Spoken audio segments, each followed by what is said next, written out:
Teenagers జీవితాన్ని smart ఫోన్లు ఖరాబ్ చేస్తున్నాయంటున్నారు డాక్టర్లు. ఫోన్లకు ఎక్కువ సమయం కేటాయించడంతో మానసిక శారీరక సమస్యలు వస్తున్నాయని తెలిపారు. 14 నుంచి 16 ఏళ్ల మధ్య ఉన్న పిల్లలు 92% స్మార్ట్ ఫోన్ వినియోగిస్తున్నారు. ఒబేసిటీ, బీపీ, షుగర్లతో పాటు భవిష్యత్తులో హార్ట్, బ్రెయిన్ స్ట్రోక్ వచ్చే ప్రమాదం ఉందని హెచ్చరిస్తున్నారు డాక్టర్లు. స్క్రీన్ టైం పెరగడంతో టీనేజర్స్ లో అనారోగ్య సమస్యలు వస్తాయంటున్న నిమ్స్ డాక్టర్ అమరేష్తో శ్రీశైలం ఫేస్ టు ఫేస్.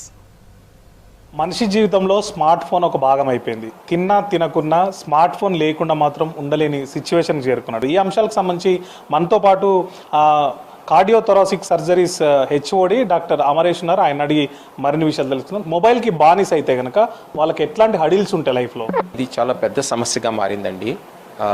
శారీరకంగా ఉన్నివ్వండి, మానసికంగా ఉన్నివ్వండి, రెండు విధానంగా ఇది చాలా పెద్ద సమస్య మారింది.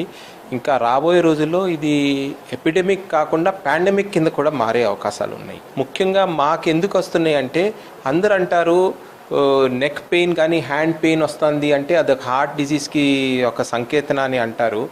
ఇంతకుముందు అట్లా ఉండేదండి. ఇప్పుడు నాకు చాలామంది టీనేజర్స్ వస్తున్నారు, మాకు నెక్ పెయిన్ ఉంది, హ్యాండ్ పెయిన్ ఉంది, పేరెంట్స్ వస్తున్నారు, వీళ్ళకి ఏమైనా హార్ట్ ప్రాబ్లం ఉందా అని. అంత సివియర్గా ఉంటుంది వాళ్ళకి పెయిన్. ఎందుకంటే మేము అప్పుడే అంటాం, ఇట్లా ఫోన్ చూస్తున్నారు అందుకనే ఉంటుందండి ఇది అని. అంత కామన్ అయిపోయిందండి ఇది. మెయిన్గా ఫోన్స్ కాన్స్టెంట్గా ఉండటం మూలంగా ఒకటి మెంటల్ హెల్త్ దెబ్బతింటుందండి. ముఖ్యంగా డిప్రెషన్ రావటం అనుకోండి, లేకపోతే యాక్టివిటీస్ మానేసేసరికి, ఫిజికల్ యాక్టివిటీ లేకపోయేసరికి బాగా డల్గా ఉంటాం, డిప్రెషన్ ఉంటాం, నెగటివ్ థాట్స్ రావటం, డార్క్ థాట్స్ రావటం, ఇవన్నీ చాలా కామన్ అయిపోయినాయి పిల్లల్లో. ఫిజికల్గా కూడా ఇది చాలా హానికరంగా ఉందండి. ముఖ్యంగా మేము అన్నట్టు మెడ నొప్పి, చెయ్యి నొప్పి ఇవన్నీ మనం ఏదో క్యాజువల్గా తీసుకున్నాం, కానీ కొన్నిసార్లు అయితే వస్తువులు కూడా లిఫ్ట్ చేసే పరిస్థితి లేకుండా ఉన్నారనమాట. అంత సివియర్గా వస్తుంది. ఫిజికల్ యాక్టివిటీ లేకపోయేసరికి బాగా ఒబేసిటీ పెరిగిపోయిందండి. ఇంకా అది హార్ట్ హెల్త్కి బాగా దారితీస్తుంది అది. So lack of physical activity, severe pain in the neck, eye strain అవటం మూలంగా ఎర్లీ ఆన్సెట్ క్యాట్రాక్ట్స్ అవనివ్వండి, లేకపోతే హై పవర్స్ ఐ సైట్స్ ఇది అవటం కానీ, అట్లాగే షాలో బ్రీదింగ్ మూలంగా సరిగ్గా యాక్టివిటీ లేకపోయి షాలో బ్రీదింగ్ చేస్తా అంటే రెస్పిరేటరీ ఇన్ఫెక్షన్స్ బాగా ఎక్కువ రావటం, అట్లాగే డైజెషన్ ప్రాబ్లమ్స్ రావటం, ఇవన్నీ సివియర్ కాన్స్టిపేషన్ ఉండటం, ఇవన్నీ యాక్టివ్ లైఫ్ స్టైల్స్ అంటే చిన్నపిల్లలు ఆడుకోవాలండి. Youngsters God has created them to be active. అలా యాక్టివిటీ సడన్గా ఆర్టిఫిషియల్గా కర్వ్ చేస్తే that is not a natural life అండి. Definitely it will hurt the health. ఇప్పుడు కాకపోయినా అంటే God will forgive everything when you are young, but ఈ definitely రాబోయే రోజుల్లో ఇది చాలా పెద్ద సమస్యగా మారుతుంది మనకి. హెల్త్ పరంగా ఇప్పుడు ఒకటే దగ్గర కూర్చొని వాళ్ళు రీల్స్ చూడమో, ఫోన్ చూడడం అంటే కూర్చొనే చూస్తున్నారు కాబట్టి, కూర్చొని చూసినప్పుడు ఈ ఒబేసిటీ కానీ ఇట్లాంటి ఇంకా ఎట్లాంటి ఇష్యూస్ ఉంటాయి? ఒకవేళ అది టీనేజ్లోనే పెరిగితే కొంచెం పెద్ద అయిన తర్వాత ఏమేమి డిసీజ్కి అది రీజన్ అయ్యే ఛాన్స్ ఉంటుందండి? మనం ఆల్రెడీ చూస్తున్నామండి, నేను అన్నట్టుగానే స్పైనల్ ప్రాబ్లం, కూర్చొని చూసే back issues, severe back ache, spinal problems, అట్లాగే ఒబేసిటీ, ఐ ప్రాబ్లమ్స్, ఇవైతే డైరెక్ట్ ఇంపాక్ట్ అండి. ఇవన్నీ డైరెక్ట్గా ఉన్నాయి.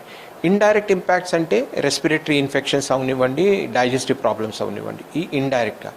ఒబేసిటీ మూలంగా డయాబెటీస్ రావటం, రాబోయే రోజుల్లో డయాబెటీస్ రావటం, అట్లాగే యాక్టివ్గా లేరు కాబట్టి ఆర్థరైటిస్ వచ్చే అవకాశాలు ఎక్కువ ఉంటాయండి. Diabetes, heart disease, hyper tension, ఇవన్నీ చాలా ఎర్లీ ఆన్సెట్ అయిపోతుంది. మామూలుగా మనం చూసుకునే వాళ్ళం, ఎస్పెషలీ మనం చూసేవాళ్ళం 40-50 ఇయర్స్కి అప్పుడు బీపీ అది రైజ్ అయ్యేది అనుకునేవాళ్ళం. ఇప్పుడు మనకి 20-25 ఇయర్స్కే పేషెంట్స్ మనం చూస్తున్నాం బ్లడ్ ప్రెషర్ అయ్యి. ఎందుకు? ఏం కారణాలు లేవు. ఏం కారణం అయి ఉంటుంది అంటే యాక్టివిటీ లేదు, మెంటల్ స్ట్రెయిన్ ఉంటుంది, స్లీప్ సరిగ్గా ఉండటం లేదు, దాని మూలంగా severe hypertension at 20 years, 25 years. Definitely రాబోయే రోజుల్లో ఇది గుండె జబ్బులకి దారితీస్తాయండి. ఒబేసిటీ కానివ్వండి, హైపర్ టెన్షన్ కానివ్వండి, డయాబెటీస్ కానివ్వండి. ఈ 3 are the root causes for all chronic diseases. అన్నిటికీ మూల కారణాలు 3 డయాబెటీస్, ఒబేసిటీ, హైపర్ టెన్షన్. వాటన్నిటికీ కారణం ఏంటి? Lack of physical activity. సరే, ఇప్పుడు ఈ ఫోన్లో మునిగిపోవడం వల్ల చాలామంది టైం అనేది వేస్ట్ అయిపోతుంది. చదువుకునే టైంలో టీనేజర్స్ ఈ ఫోన్లో రీల్స్ చూస్తూ ఉండడం వల్ల వాళ్ళ స్టడీస్ కానీ వాళ్ళ ఫ్యూచర్ కానీ అసలు వాటి సిచ్యువేషన్ ఏంటి అసలు? అంటే మేము చిన్నప్పుడు టెలివిజన్ గురించి ఇలాగే డిబేట్స్ ఉండేవండి. Television is good or bad అని.